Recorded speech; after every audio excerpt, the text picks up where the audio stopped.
আমার গৌরাঙ্গ মহাপ্রভু বলেছেন, জাগরণ চ্যানেলটার নাম দিয়েছি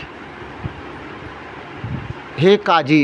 কাজীর কাছে বিচার চাইতে গেছে। কাজী, তুমি এই নবদ্বীপ ধাম থেকে যারা নবদ্বীপে হরিনাম গাইছে তাদের কারাগারে পুড়ে দিচ্ছ। কেন পুড়ে দিচ্ছ কাজী? তারা কি অন্যায় কিছু করেছে?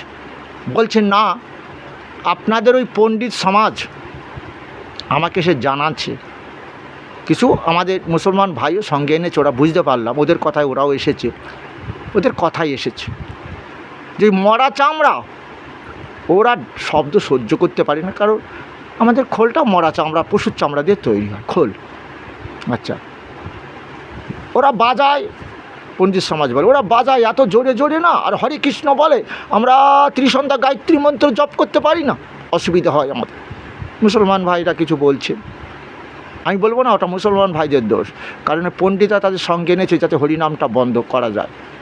কারণ এরা চাইছে যে তোর বাবা মরে গেছে, এত কেজি চাল দিতে হবে, এত কলা দিতে হবে, এত পয়সা দিতে হবে, বৈচৈ নদী পার না হতে পারলে গাভী দিতে হবে।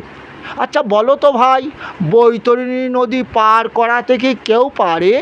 কালো গাভী তো কৃষ্ণকে দান করলো, ব্রাহ্মণকে দান করলো, পরের বছর আবার কেন পিণ্ড দিতে হবে বাবার? শোনো, এই পণ্ডিত সমাজ এই মহাপ্রভুকে ওই জন্য সহ্য করতে পারতেন না। মহাপ্রভু বললেন, কি বললেন? হরের নাম, হরের নাম, হরের নাম কৈবলম কলৌ নাস্তে বা গতির নাথ। হে কলির জীব, যত কিছু তোমরা যজ্ঞ করো, দেহ দিয়ে যদি হরিনাম যজ্ঞ না করো, তাহলে তোমাদের দেহ দিয়ে সুখ পাবে না, রোগ শোক ভোগ করবে, মরার পরও তোমাদের গতি হবে না। তাই ছেলে মরা বাবাকে হরিনাম শোনায়। আর মহাপ্রভু বললেন উল্টো, কি বললেন? জীবিত থাকাকালীনই তোমাদের এই হরিনাম গাইতে হবে। অর্থাৎ আপন সবার প্রভু করে উপদেশে, কৃষ্ণ নাম মহামন্ত্র শোন হরিষে, আনন্দ সহকারে এই হরিনাম শ্রবণ করো। আবার বদন দিয়ে গাও। কেন? এই পশু পাখি কীটাদি বলিতে না পারে, শুনিলেই হরিনাম, তারা পাপমুক্ত হবে, ওরা দেহের মৃত্যুর পর আবার মনুষ্যকুলে অন্তত জন্ম নেবে। এরা মনুষ্যকুলে জন্ম নিয়ে চলো। কিন্তু ওই যে আমি বলেছিলাম, কি বলেছিলাম গীতাতে, কি বলেছিলাম?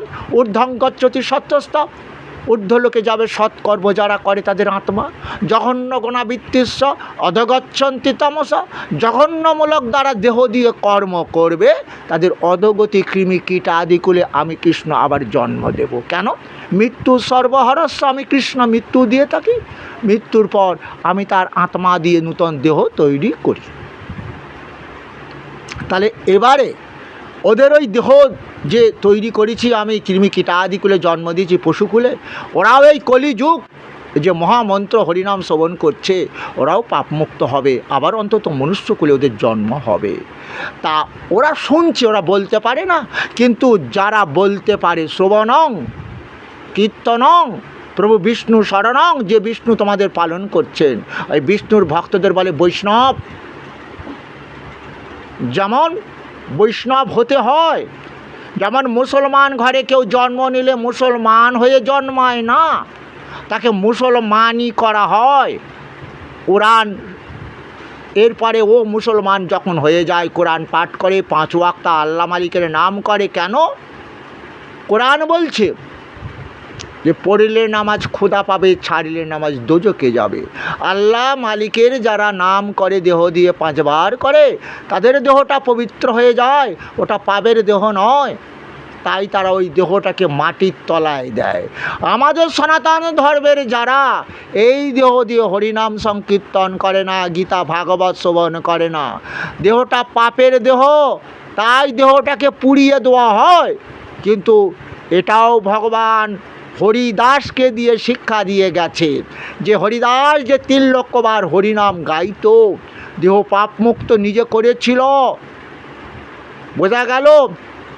তাই কলিযুগের মহামন্ত্র দেহ দিয়ে গিয়ে তো পাপমুক্ত হয়েছিল, তাই হরিদাসের দেহ ওটা আগুনে পোড়ানো হয়নি, ওটা মাটির তলায় সমাধি দেওয়া হয়েছিল। মুসলমান বলে কবর, হিন্দু বলে সমাধি। বোঝা যাচ্ছে? তাহলে সেই ভগবানের এই হরিনাম বন্ধ করে দিল ওই পণ্ডিত সমাজেরা। কাজী বলছে কি করব, মহাপ্রভু এসেছে, কাজী আমার হরিনাম বন্ধ করলে কেন প্রভু? আমার তো দোষ নেই, তুমি শোনো। হ্যাঁ, আমি সব শুনলাম, পণ্ডিতদের তোমাকে এসে দাবি করেছে সব কিছু বন্ধ করে দিতে হবে, তুমি করেছো। আচ্ছা কাজী শোনো আমার কথা, নামমাত্র ভেদ করে হিন্দু ও যবনে, ভেদ করছে, হিন্দু আর যবন আলাদা নয় কাজী। নামমাত্র ভেদ করে হিন্দু ও যবনে, পরমার্থে এক কহে কোরআনে পুরাণে। পরমার্থ যে কোরআন আর পুরাণ, এটা কিন্তু ভেদ দেখবে না। কোরআনের যে বাণীগুলো আর গীতার যে বাণীগুলো দেখবে একই। তাহলে তোমরা কেন ভেদ করছো? তাহলে এবারে শোনো, এক শুদ্ধ নিত্য বস্তু মানে নিত্য, অনিত্য হচ্ছে দেহ, এই আত্মা নিত্য। এক শুদ্ধ মানে আত্মা দেহে তাকে শুদ্ধ থাকে, কিন্তু দেহ পাপ করলে ওই দেহকেই তো কষ্ট ভোগ করতো, নানা রোগ শোক ভোগ করে তো দেহ। আত্মা তো আমি অর্জুন সর্বস্ব চাংরিদি, আমি তো পাপ করিনি, কুকুর পাপ করেছে, তাই ওই কুকুর দেহ লাভ করেছে, কিন্তু আমি তো তার দেহের মধ্যে আত্মারূপে রয়েছি গো। তাহলে কুকুরকে খেতে দিচ্ছ না, আমারই কষ্ট হচ্ছে। তাহলে আত্মা শুদ্ধ ওটা, তাই বলছে কি বলছে, আত্মা শুদ্ধ নিত্য বস্তু, যার কোনো দিন বিনাশ নেই। হরে কৃষ্ণ। তাহলে এবারে কি হলো জানো কাজী, সেই আত্মা যখন মুসলমান গৃহে যাবে দেহ তৈরি হবে, তো দেহ তৈরি করবে আল্লাহ মালিক। তোমরা মুসলমান ভাই বলবে আমার আল্লাহ মালিক দেহ তৈরি করেছে, হিন্দু ভাই বলবে আমার কৃষ্ণ। গীতাতে শুনতে পেলাম, কি শুনতে পেলাম? হে অর্জুন, আমি কৃষ্ণ পিতা হমস্য জগত মাতা ধাতা পিতামহ বেদং পবিত্র ওঙ্কার ঋক সমাজ। আমি জগৎবাসী পিতা মাতা বিধাতা, আমি পবিত্র ওঙ্কার, আমি ঋক্সাম যজুর্বেদ অথর্ববেদ। তাহলে আমি হলাম জগৎ পিতা, আমি হলাম মাতা। আবার শুধু কেন পিতা হলাম? জগৎ, এই জগতের যত আছে কি জীব, তাদের প্রজননস্মে কন্দর্প, তাদেরকে আমি কাম বা সেক্স দিয়ে থাকি, তাই তারা কি করে সন্তান সৃষ্টি করতে পারে, অর্থাৎ মায়েদের, অর্থাৎ পুরুষকে নারীকে এই কাম দিয়ে থাকি, তাই তারা সন্তান লাভ করে। পুরুষ নারীর সঙ্গে মিলন হলো, মিলন না বিয়ে করতে হবে, হ্যাঁ, করে তারপরে মিলন করে যে সন্তান হবে সে যেমন পিতা হয়। আর আমি জগৎবাসীর পিতা কি করে হলাম? ওই যে বাবা মাকে সন্তান উৎপাদন কাম দিয়েছিল, তাই তারা সন্তান লাভ করেছিল। তা কোনো বাবা মাকে শেখায় যে ওরে কৃষ্ণ তোর পিতা, শিখিয়েছিল কে? 8 বছরের প্রহ্লাদ বলেছিল বাবা পিতা স্বর্গ পিতা ধর্ম পিতা হি পরমাং তপ পিতরিমা প্রিয়ন্তে সর্বদেবতা পিতা গুরু। মা আবার তোমার থেকে উঁচু, বড়, সব থেকে উঁচু মাতা তো সে ভীম বলেছিল, যে যুধিষ্ঠির বলেছিল যক্ষকে, তাহলে সেই মাতা তোমার থেকে উঁচু। তাহলে কিন্তু কেন তুমি সৃষ্টি করেছো? কিন্তু মা সেটাকে তৈরি করেছে, একটা সন্তান তৈরি করেছে, তার গর্ভে রেখেছে, তার অ্যানিমিয়া হয়েছে, ডাক্তারবাবু বলল গর্ভের সন্তান রক্তটা টেনে নিচ্ছে, তুমি অ্যানিমিয়া হয়েছে, ওই ডাক্তারবাবুরা প্রেসক্রাইব করে দিল আয়রন টনিক। তুমি কি শুনতে পেয়েছো? তাহলে এই মাকে কত কষ্ট ভোগ করে সন্তানটাকে সৃষ্টি করছে, তাই সব থেকে মা উঁচু। শুধু তাই নয়, গর্ভ থেকে সন্তান যখন বার হয় সে কি খাবে? মায়ের স্তন দুগ্ধ অমৃত পান করলো তো। তাই বলছে চণ্ডী, শ্রী শ্রী মা চণ্ডীতে, ইয়া দেবী সর্বভূতেষু শক্তি রূপেণ সংস্থিতা, ওম নমস্তাস্যাই নমো নমঃ। যে দেবী মহামায়া শক্তি রূপে রয়েছেন, সমস্ত জীবের মধ্যে মানে আমার মাকে ইয়া দেবী সর্বভূতেষু মাতৃরূপেণ সংস্থিতা ওং নমস্তাস্যাই নমো নমঃ। যে দেবী মহামায়াকে আমরা প্রণাম করিতেছি সেই মহামায়া সমস্ত নারী জাতির মধ্যে রয়েছে, অর্থাৎ যত নারী জাতি তারা যে মায়ের মহামায়ার অংশ। শুনছো তোমরা? তাহলে এই শক্তি দান করে মা। তাই আমার যক্ষকে বলল যুধিষ্ঠির মা হচ্ছে উঁচু, সব থেকে যক্ষ জিজ্ঞাসা করল উঁচুকে? মাতা পিতা। বলছে তাহলে তুমি মাতা উঁচু, তাহলে বাবা পিতা স্বর্গ, পিতা ধর্ম, মাও হ্যাঁ জননী জন্মমিশ্র স্বর্গাদপি গৃহী, স্বর্গ থেকেও শ্রেষ্ঠ। কিন্তু কথাটা কি জানো? পুত্রের কর্মের ভোগ করিতে পারে না খণ্ডন। বা পুত্র আজকে দুরাগ্য ব্যাধি আক্রান্ত হয়েছে, ডাক্তারবাবু বলছে এ হয়তো আর বাঁচবে না। তা ডাক্তারবাবু আমার সন্তানকে বাঁচিয়ে দাও, যত টাকা লাগে আমি খরচ করব। স্বামী স্ত্রী বলছে গো আমার এই গয়না কি হবে, আমার ছেলেটাকে বাঁচাও, এই গয়না বেচে দাও, হ্যাঁ বেচে দিয়ে ভালো ভালো ডাক্তার দেখাও। ও চলে গেলে আমাকে যে আর কেউ মা বলে ডাকবে না, ডাকবে না। তাহলে বলছে শোনো, মা বলে ডাকবে না, ও মা ও বাবা বাঁচাতে পারে একজনই, রাখে হরি মারে কে, মারে হরি রাখে কে। তাই ওগো আমি তোমরা সবাই বলো হরি গুরু গুরু হরি, হরি গুরু গুরু হরি। হিরণ্যকশিপুর দৈত্যকুলে জন্ম, সে কখনো হরিগুরু বলতে পারে? তাই হরিগুরু প্রহ্লাদের মুখ থেকে বন্ধ করার জন্য তাকে হাত পা বেঁধে আমার এই সাগরের জলে ফেলে দিল, সে তো তাও মরল না। আবার হাত পা বেঁধে জ্বলন্ত আগুনে ফেলে দিল, তাও মরল না। কালকুট বিষ খাওয়ালো, মরল না। প্রহ্লাদ বাবা তুই কি মন্ত্র শিখেছিস বাবা? হ্যাঁ তুই পাগলা হাতি তোকে নমস্কার করছে, সমুদ্রের জল তোকে গ্রহণ করলো না, তুই ডুবলি না, উঠিয়ে এলি। আগুনে মানুষ পুড়িয়ে যায়, তোর গায়ের একটা লোমও পুড়ল না। বল না বাবা কি মন্ত্র তুই শিখেছিস? বাবা আমি তো এই মন্ত্র শিখেছি বাবা, হরি গুরু গুরু হরি। ও বাবা বাবা তোমার গুরু, তাই তুমিও বলো হরি গুরু। আর না রে প্রহ্লাদ আমার বলা আমার পক্ষে সম্ভব নয়। হ্যাঁ তাহলে ও প্রহ্লাদ তাহলে তোকে হরি বাঁচাবে? দেখেছিস হরি তো বাঁচিয়ে দিল। ওগো গুরুর বিক্রিয়া যদি দেখো কখনো, তাহলে গুরুর বিক্রিয়া এই প্রহ্লাদে দেখিয়ে দিয়েছিল গো জগৎকে। তাহলে কাজী তাহলে তুমি কি সর্বনাশ করলে বলো? তো ওই যে মুসলমানের ঘরে যদি ওই আত্মা যায়, সে তো 5 ওয়াক্ত নামাজ পড়বে।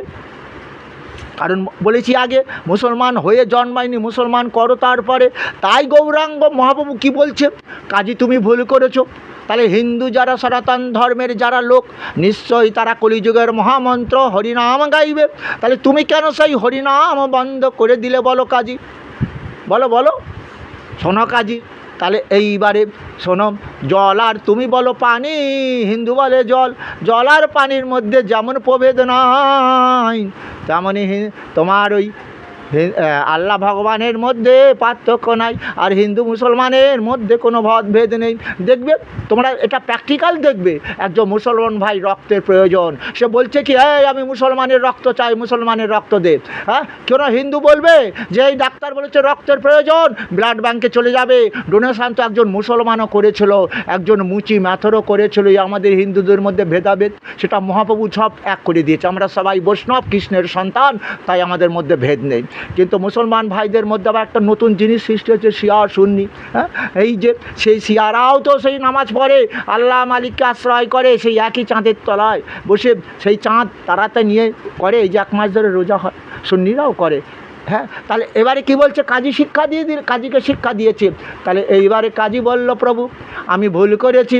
তাহলে সত্যি কথা, আমার এই কোরআন আর পুরাণের মধ্যে কোনো পার্থক্য নেই। তাহলে কোরআন আমরা পাঠ করব, তাহলে হিন্দুরা যদি হরিনাম গায় তাহলে আমি বন্ধ করেছি, তাহলে কি হবে, আমি অপরাধ করেছি। তাই আমার আগের একটা চ্যানেল আছে সনাতন জাগরণ, আমাকে অনেক মুসলমান ভাইরা ফ্রেন্ডশিপে এসেছে, তাই তাদের জন্য আমি কোরআন শোনাবো, কোরআনের বাণীগুলো শোনাবো। আজকে এই ভিডিওতে। হ্যাঁ, কি হবে, আমি সুন্দর একটা গান গাই, যে গানটা গাইতে বলেছিল আমার মহাপ্রভু, হরে কৃষ্ণ হরে কৃষ্ণ কৃষ্ণ কৃষ্ণ হরে হরে। কোরআনটা ওখান থেকে দে, হরে রাম রাম রাম রাম হরে হরে। আর আমার মুসলমান ভাইরা কি গান গাইবে, আল্লাহু আল্লাহু তুমি জানলে জালালো, শেষ করা যায় না তোমার গুণগান। তুমি রহিম রহমান, আল্লাহু আল্লাহু তুমি জানলে জালালো, শেষ করা যায় না তোমার গুণগান। তুমি রহিম রহমান, তোমরা গাও। কারণ এই যে আমরা যেমন বলছি, আমার গীতাতে বলছে, হে অর্জুন, আমার সৃষ্টি এই জীব, আমি পিতামাতা রূপে সৃষ্টি করেছি, দেহটাকে পরিচালনা করি আমি, দেহটাকে বাঁচিয়ে রাখার জন্য সূর্যরূপে তাপ দান করি, ধরিত্রীর মাতার বুকে ফসল ফলাই, শস্য তৈরি করি, সেই শস্যগুলো তারা খাবে, পঞ্চশস্য, 5টি খাদ্য, চর্বচুষ্য লেজ্জ পেয়েও তাদের দেহের মধ্যে আমি জঠর অগ্নিরূপে থাকিয়া সেগুলো হজমও করাই, খাদ্যের সারবস্তুগুলো কাজে লাগাই। যেমন আমরা গ্লুকোজ জাতীয় খাদ্য খেলাম, সেগুলো আমাদের দেহের মধ্যে বিটা কোষ দিয়েছে ভগবান বসিয়ে, যার থেকে অবিরত ইনসুলিন হরমোন ক্ষরণ হয়। সেই ইনসুলিন হরমোন কী করে, আমাদের গ্লুকোজ জাতীয় খাদ্যটাকে শক্তি যোগাতে সাহায্য করে। ওই যে বলছো আমার সুগার হলো কেন ডাক্তার, বলে ইনসুলিন দেহ থেকে বার হয় না বিটা কোষ থেকে, তাই রাস্তা হাঁটো সুগার। কিন্তু বাপু, রাস্তা হেঁটে হবে না, আমি ইনসুলিন হরমোন ইঞ্জেকশান করব। বোঝা যাচ্ছে? তাহলে মুসলমান ভাইরা বলে, ওরে এই দেহটার মালিক আল্লাহ, এই দেহটা তিনি সৃষ্টি করেছেন, এই দেহ দিয়ে আমি যে সুখ ভোগ করছি, দৈনন্দিন যে কর্ম করাচ্ছি, ওটা সবই আমার আল্লাহ মালিক করাচ্ছে, তাই করছি।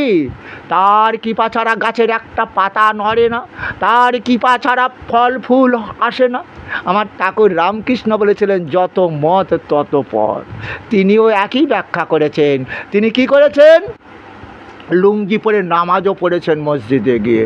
তিনি কি করেছেন, কোট শার্ট পরে ওই গির্জায় গিয়ে বাইবেল পড়েছে, এবং তো হিন্দু হয়ে মা কালী পুজো করতে জানো। তিনি বলে দিলেন, ওরে যত মত তত পথ, এই মালিক একজন, মুসলমান ভাই নামের মাধ্যমে তার ভজনা করে। আর কী বলেছেন, হিন্দুরা নানান দেবদেবীর পুজো করে, তো তার মাধ্যমে তার ভজনা করে। তবে ঠাকুর রামকৃষ্ণও বলে দিলেন, ওরে কলিযুগের মহামন্ত্র হরিনাম গা, এই দেহ দিয়ে সুখ পাবি, হরিনাম যজ্ঞ করলে এই দেহটা মরার পর গতি হয়ে যাবে। কেন গতি না হলে ওই পেতলোকে থাকবি, পিন্ডি খাবি কবার, 1 বছর 2 বছর 3 বছর। আবার গয়ায় গিয়ে বলছে না, খোকা তোর বাবা না, আমার মনে হচ্ছে গতি হয়নি, গাটা ছমছম করে, তা একটু বাবা ওই যে গয়ায় গিয়ে একটু পিণ্ড দিয়ায় না বাবা। ও বাবা, আজকে মহালয়, ওরে পিতৃপুরুষদের তর্পণ করে আয়, তাদের আত্মাগুলো এখনো গতি হয়নি। বুঝছি, শুনছি। তার ঠাকুরও বলেছেন, যত মত তত পথ, কিন্তু সব আজকে একজন, তাই কাজীও সেটা শিখিয়ে দিল, কাজীকে শিখিয়ে দিল মহাপ্রভু, নামমাত্র ভেদ করে হিন্দু ও যবনে, পরমার্থে এক কহে কোরআনে পুরাণে। এক শুদ্ধ বস্তু, এটা আত্মা, যেটা নিত্য, যার বিনাশ নেই। তাই তো আমাদেরও তো গীতাতে একই কথা বলেছে, কোরআন আর পুরাণের কথা ব্যাখ্যা করছি তো। কী বলেছে, নৈনাং ছিদ্দান্তের শাস্ত্রাণি নৈনাং দহতি পাবক ন চৈনাং ক্লেদান্ত প ন শশয়তি মারুত। হ্যাঁ অর্জুন, আগুন পোড়াতে পারে না, তাই বাবাকে পুড়িয়ে দেওয়ার পর, তাহলে বাবা মরা বাবাকে নিয়ে এত ঘটাপটা করে লক্ষ লক্ষ টাকা খরচ করে কেন গো? ওই যে ব্রাহ্মণ দাদা বলে দিল, বাবা মরার পর একটা ছামর পরিয়ে দিল সেই মরা ঘাটা মানে শ্মশানে, তোর বাবা তোর পরম শত্রু, লোহাটা রেখে দিবি এটা, কারণ কোটি কোটি টাকার মালিক তো সোনার চাবি পড়তে পারে, লোহা পড়ে কেন? আমার কাকিমা যখন মারা গেল, সেই দেখলাম বড় বড় পেরেক তার ওই বিছনার তলায় দিচ্ছে, কেন? এই বাড়িতে যে যাদের এখনও গতি হয়নি সে তারা ভূত পেত হয়ে ওই কাকিমার সঙ্গ লাভ করেছে। কাকিমা তো মারা গেছে, আত্মা সঙ্গ লাভ করেছে, ওই জন্য মরা বেশিক্ষণ বাড়িতে রাখে না। আরে ছেলেও তো জীবিত থাকাকালীন মা বাবাকে ভালো করে পালন করেনি, তাই মা বাবা মরে গেলে ছেলে ওই ব্রাহ্মণের বলা লোহার চাবিটাকে গলায় ঝুলিয়ে রেখে দেয়, 3 গেট লাঠি কুশের আসনটা রেখে দেয়, আর মা যদি বেঁচে থাকে বলে দেয় খোকা একটু সাবধানে চলবি, তোর বাবা তো এখন পেতাত্মা, তোর ক্ষতি করতে পারে। হ্যাঁ, কি বুঝলে? তাহলে শোনো, আমার কলিযুগে এই হরিনাম গিয়ে আজকে এরা পাপ মুক্ত হবে কাজী। তাহলে তুমি ভালো কাজ করলে না। তা কাজী যাই হোক, কাজী খুব সন্তুষ্ট হলো। আমার গৌরাঙ্গ মহাপ্রভুর কথা, তুমি যে তোমার ধর্ম যে এত সহজ, হ্যাঁ তুমি বলছো, আমি বলি পানি, তুমি বলো জল, আমি বলি আল্লাহ, হিন্দু বলে ভগবান। আল্লাহ আর ভগবানের মধ্যে তো পার্থক্য নেই। তাই কাজী কৃপা করে আমি যে পাপ করেছি কাজী, আমি যে পাপ করেছি গৌরাঙ্গ কাজী বলছে, তাহলে তুমি আমায় দীক্ষা দাও ওই হরিনাম মহামন্ত্রে, তুমি আমায় দীক্ষা দাও। তাই কাজী বংশধরেরাও আজকে আর দেখবে ওই আমার ইস্কন মন্দিরে এসে বসে আছে। হ্যাঁ, কারণ শুনতে পেয়েছো? আবার একটা কথাও শুনে নাও, এই কাজীর বংশধরদের, হ্যাঁ, তারাও বলেছে তোমরা জানো এই কোনো দিন এই হিন্দুদের প্রতি বিদ্বেষ ভাব এনো না। হ্যাঁ, তাদের ধর্ম অনুষ্ঠান যেখানে হবে তোমরাও যাবে, কিন্তু তার কোনো ক্ষতি করতে পারবে না। এই আমরা শুনতে পাই বাংলাদেশের নাকি হিন্দু মন্দির বিনাশ হয়, কিন্তু তারাও গীতা পড়ুক, তারাও কোরআন ভালো করে পড়ুক, যে রক্তের যখন প্রয়োজন হবে, কে হিন্দু কে মুসলমান নয়, ডাক্তার আমার ছেলেকে বাঁচিয়ে দাও। হ্যাঁ, তার রক্তটা তো মুসলমানেরাও ডোনেশন করে, হিন্দু ভাইরাও তো ডোনেশন করে, কারণ হিন্দু ভাই তো আছে সমস্ত বাংলাদেশে। তাহলে এটা কেন করো গো? হ্যাঁ, আমার ঠাকুরের কথা তো শুনলে, যত মদ তত পথ। যাই হোক, এসব ঘটবে, কলিযুগ তো, পাপ। আমরা হিন্দুরাও যেমন ওই গীতাও পড়ি না, ভাগবত পড়ি না, হ্যাঁ, তাহলে তবে আমার মুসলমান ভাইদের খুব ভালো লাগে এই জন্যে তারা দেখো কোরআনের বাণীটা মেনে চলে। আর আমার ওয়েস্ট বেঙ্গলে মরা বাড়িতে হরিনাম হয় গো, মরা বাবাকে হরিনাম শুনিয়ে কি কখনো পাপ মুক্ত করতে পারবে? হে অর্জুন, না দত্তে কস্যচিৎ পাপং ন চৈব সুকৃতিং বিভু অজ্ঞানাবৃতং জ্ঞানং তেন মুহ্যন্তি যন্তব। পরমেশ্বর কাহারও পাপ গ্রহণ করবে না, পুণ্যকর্ম গ্রহণ করবে না। অজ্ঞান থেকে আশ্রয় করে যারা পাপ কর্ম করে, কি হয় তাদের বলো? তার পাপের ফলটা তো ভোগ করতে হবে। তবু মুসলমান ভাইরা কোরআনের বাণী মেনে 5 ওয়াক্ত করে ওরা আল্লাহু আকবার বলে। ওগো হিন্দু, তোমরা তো শুনতে পাচ্ছ, তোমার মরার পর যে হরিনামটা সঙ্গে দেবে, ওটা তো ওদের মতন তোমাদের কাছে ওদের কাছে শিক্ষা লাভ করো, ওদের মতন বলো হরে কৃষ্ণ কৃষ্ণ কৃষ্ণ কৃষ্ণ হরে হরে, হরে রাম রাম রাম রাম হরে হরে। তাই হিন্দু ভাইরা তোমরাও শুনবে, কোরআন আর পুরাণের মধ্যে যে পার্থক্য নাই, যেটা মহাপ্রভু ব্যাখ্যা করে বলেছিলেন, আজকে তোমাদেরও হিন্দুরাও শ্রবণ করো যে কোরআন পুরাণের বাণীগুলো। তাই আমি পুরাণের বাণী গীতা শোনাই, আবার এর মধ্যে কোরআনের বাণী শোনাবো কেন? কারণ অনেক, ওই যে বললাম, অনেক মুসলমান ভাই ফ্রেন্ডশিপ এসেছে, হাজার হাজার, হ্যাঁ, তারা এসেছে, তখন তাদের নিশ্চয়ই উচিত আমার কাছ থেকে একটু বাংলা কোরআন, আমি বাংলা কোরআন পেয়েছি, কারণ আমি আরবিক পড়তে পারি না, সংস্কৃত পড়তে পারি, ইংরাজি পড়তে পারি, ইংরাজি গীতাও ছাড়বো, হিন্দি গীতাও ছাড়বো, কারণ আমাদের ভারতবর্ষে কী হচ্ছে, হিন্দি ভাষা রাষ্ট্রভাষা। হ্যাঁ, আমাদের পশ্চিমবাংলা তো শুধু বাংলা, আরও যে বিহার আছে, এদিক ওদিক আছে, কিন্তু একটা কথা, হিন্দিটা দেখবে জানলে সব জায়গায় চলে যাওয়া যায়, উড়িষ্যাও যাওয়া যায়, বিহার তো যাওয়াই যাবে, উত্তরপ্রদেশেও যাওয়া যাবে, কিন্তু আর ইংলিশটা জানলে কি হবে, আন্তর্জাতিক ভাষা, ওটা হচ্ছে ইংলিশ। তাই ইংরাজি গীতাও ছাড়বো। হ্যাঁ, তাহলে ইংরাজি গীতা মানে যে গীতাটাকে ইংরাজিতে অনুবাদ করা হয়েছে, হিন্দি ছাড়বো। আজকে এই যে নতুন জাগরণ চ্যানেলটা খুলেছি, এতেও আমি এই জন্য কী ছাড়বো, কোরআন ছাড়বো, কোরআনের বাণী। আজ এই অবধি আমার ভিডিও সমাপ্ত দিলাম, এরপরে আমি কোরআনের বাণী ছাড়বো। তবে আবার তোমাদের কথাগুলো বলে দিচ্ছি, হে মুসলমান ভাই, তোমরা বদন ভরে গাও, আল্লাহু আল্লাহু, তুমি জানলে জালালো, শেষ করা যায় না তোমার গুণগান। তুমি রহিম রহমান, তোমার কৃপা ছাড়া গাছে ফুল ফোটে না, তোমার কৃপা ছাড়া এই দেহ দিয়ে আমরা সুখ ভোগ করতে পারি না। কারণ ওই তুমি দেহ সৃষ্টি করেছো, তুমি আর পৃথিবীর বুকে ফলমূল সৃষ্টি করেছো, সেই ফলমূল খেয়ে আমরা বেঁচে আছি। তাই দেহ দিয়ে কাম ক্রোধ লোভ যাতে জাগরণ না হয়, তাই তোমার এই নাম করছি। আদর্শ আমি মুসলিম হব। আমার মুসলিম শব্দের অর্থ হলো যার ঈমান আছে। তাহলে এই যে আল্লাহ মালিক কাছে প্রার্থনা করি দেহ দিয়ে। আর আমার গীতাতে এটাই তো বললো, কি বললো? অপিচেদের সুদূরাচার ভজতে মামান্য ভাগ, সাধুরেব সম্মন্তব্য সমগ ব্যবসিত হি সব, ক্ষিপ্রং ভবতি ধর্মাত্মা সচ্চন্তিং নিগচ্ছতি কন্তয়াপতি জানি নমে ভক্তপনহস্যতি।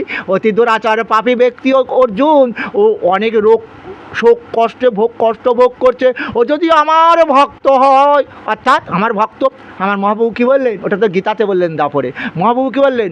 কৃষ্ণ ভজনে হয় জীবের পাপ মুক্তির কারণ, কর্মভোগ রোগেতে ঔষধ রসায়ন। ও কলির জীব কত রোগ ভোগ করবে, কত রসায়ন খাবে, রসায়ন মানে ওষুধ, কেমিস্ট্রি, হ্যাঁ, তা কত রোগ ওষুধ খাবে। কৃষ্ণ নাম ভজন করে দেহ পাপ মুক্ত করো। আর ওই যে বললেন গীতাতে, অতি দুরাচার পাপী ব্যক্তিও যদি অর্জুন আমার কৃষ্ণ নাম ভজন করে, আমার গীতামৃত পান করে, এইভাবে দেহ পাপ মুক্ত হয়ে যাবে, আমার ভক্ত হয়ে যাবে। অর্জুন আমার এই ভক্তকে কেউ কোনো দিন বিনাশ করতে পারবে না। ওগো কলির জীব, আয়ু তো 40, 30, 20-তে নেমে আসছে, বাচ্চা বিটা কোষবিহীন হয়ে জন্মাচ্ছে, বাচ্চা অর্থাৎ সন্তান লাংস ড্যামেজ, কত কষ্ট হয় বলো তো দেখে বাচ্চাটাকে। ও কি পাপ করেছে? ঠাকুর বলছে, ঠাকুর বলে আমি তো কিছু করতে পারি না, আমার কর্ম অনুযায়ী জন্ম হয়, আবার কর্ম অনুযায়ী দেহদের সুখ ভোগ হয়, কর্ম অনুযায়ী আবার আমি এদের আয়ু দিয়ে থাকি। ওই দুর্যোধনাদের আকাল মৃত্যু দিচ্ছি, অর্জুনকে শিখিয়ে দিল। কেন দিচ্ছি? ও তো নিজেকে বড় বলছে। কি বলছে? ঈশ্বর হমহং সিদ্ধহম বলবান ভোগী সুখী। আরে আমি ভোগ করবো ইচ্ছা মতো, আমি সুখী, ইচ্ছা মতো ভোগ করবো, তোমাদের ভোগ করতে দেবে না। ওরা ভারতবর্ষের ধন দৌলত ভোগ করতে চাইছে, তাই তাদের কাম সৃষ্টি করলো। কি কাম? ওদের পুড়িয়ে না মারলে তো আমরা ভোগ করতে পারবো না। নিশ্চয়ই বুঝতে পেরেছ? কিন্তু তারা কৃষ্ণ আশ্রয় করেছিল, তাই তাদের সঙ্গে কি করেছিল? তাদের ওপর যে অত্যাচারগুলো করেছিল, সেই অত্যাচারগুলো মেনে নিয়েছিল। তাই অর্জুন কুরুক্ষেত্রের যুদ্ধে যখন দুর্যোধনাদিকে দেখছে, দুঃশাসনকে দেখছে, যে দ্রৌপদীর বস্ত্র হরণ করতে গিয়েছিল, তখন তিনি বলেছিল, কৃষ্ণ শোনো কৃষ্ণ, আমি যুদ্ধ করতে পারবো না, জ্ঞাতিবধ মহাপাপ। আর একটা কথা বলি শোনো, আমাদের সময়টা তখন খারাপ ছিল, তাই হয়তো দুর্যোধনাদি আমাদের পুড়িয়ে মারার চেষ্টা করেছিল। শোনো কৃষ্ণ, আমি এই মহাপাপ করতে পারবো না, আমি অস্ত্র ত্যাগ দিলাম, এবং দুর্যোধনাদি যদি আমাকে বধ করে, আমার সেই মৃত্যুটা হবে শ্রেষ্ঠ মৃত্যু। নাও 27 মিনিট হয়ে গেছে।